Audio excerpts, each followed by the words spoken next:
So I have been saying for the past few months that in order to stay up on laundry, I'm gonna do 1 to 2 loads a day. But it literally, even that is like the last thing that I want to do at the end of the day, and I usually choose to go to sleep.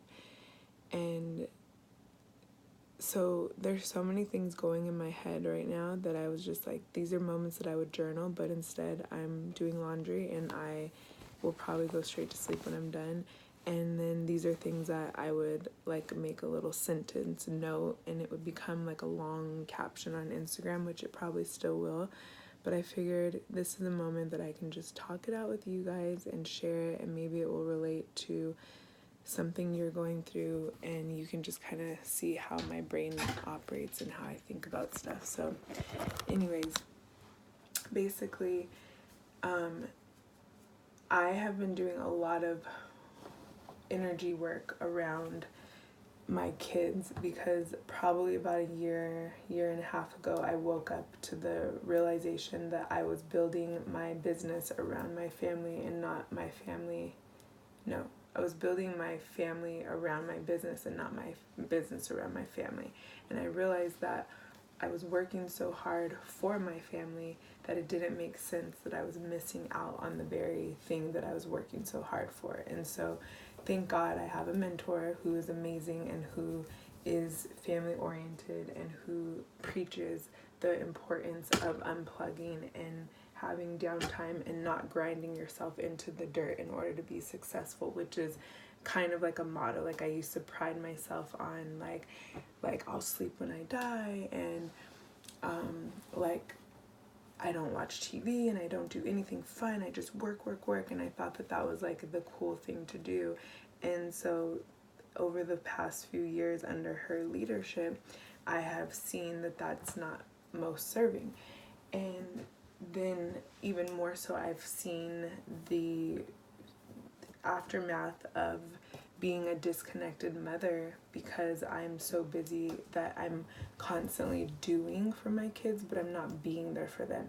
And so I carry this major guilt that people are always like, I don't know how you do it. You have 5 kids. And it's like, well, because partly I am not being fully present for them. So the way you would probably picture me being is not how I'm being. Like, I'm constantly moving and going and shaking and doing things.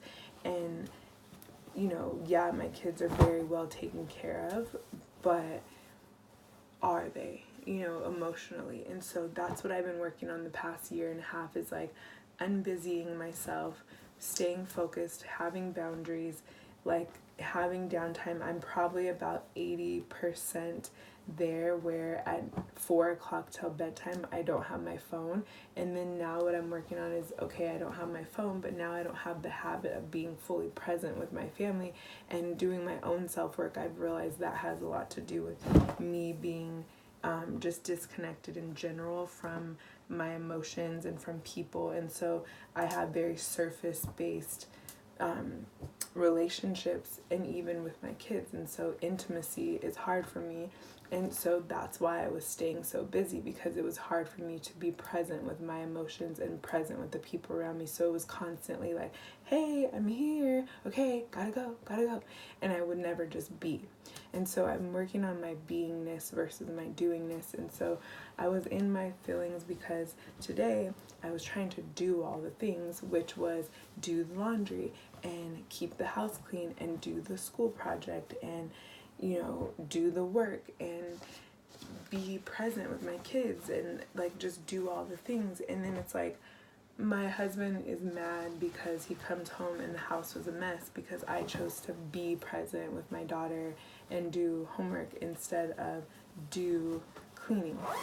And so what I realized was, you can't win. Like, you can't do everything. You literally just can't do everything. So there's always going to be a price you're paying for the decisions you make. And so in the moment of deciding that I wanted to do homework before and be with my daughter before cleaning, I paid the price of my husband not being happy coming home to a messy home. So he goes to bed mad, which one of my things, like I have this request, like be mad, whatever, but don't go to bed mad. Like, that's just my thing. And he will go to bed mad, even still, like, all these years being married. And it literally drives me nuts, because I'm like, what do I have to do to express that I need this from you? So I'm in my thoughts, and then I go and I watch my mentor. I believe in a mentor. We've all got to have them. I watch her video, and she talks about raising your leadership bar and like getting over the little things that don't really matter. And so I'm asking myself, does this little situation of him not saying goodnight and going to bed mad over a messy house matter? Like, is this an issue that I should bring up, or should I let it go? Because I'm the type of person that if I go to sleep mad, I'm waking up even more mad. He's the type that if he's mad, he has to go to sleep, and then he'll wake up and like it'll be like it never even happened. So we're complete opposite in that. So it's like, where do I find the medium ground?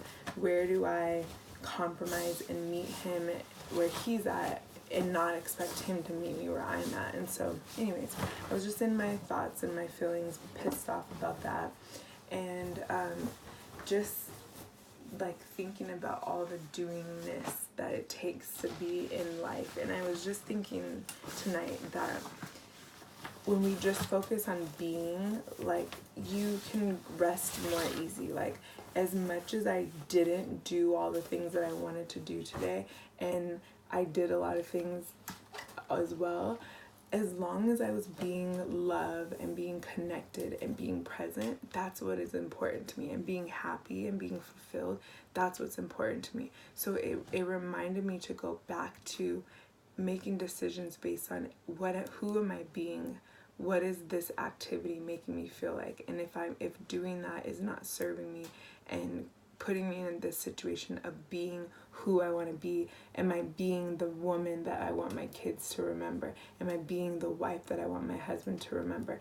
And so, that's why I'm up right now doing laundry, because I want to be a better person. And that was one of the things that not my mentor, but a mentor that I've listened to, because I listen to a lot of people, but he was just talking about like doing the little things, like we let ourselves off the hook from those little things. Like I'm trying to think of an example, but an example would be like knowing that there's a load of laundry in the dryer and I'm tired and I'd rather just go to sleep. So do I go and do that last load of laundry, or do I just go to sleep and keep saying that I want to do something differently but then not actually doing it? And so I just decided, like, what is an extra 20 minutes of doing the load so that I can go to sleep and be satisfied that I did what I said I was going to do.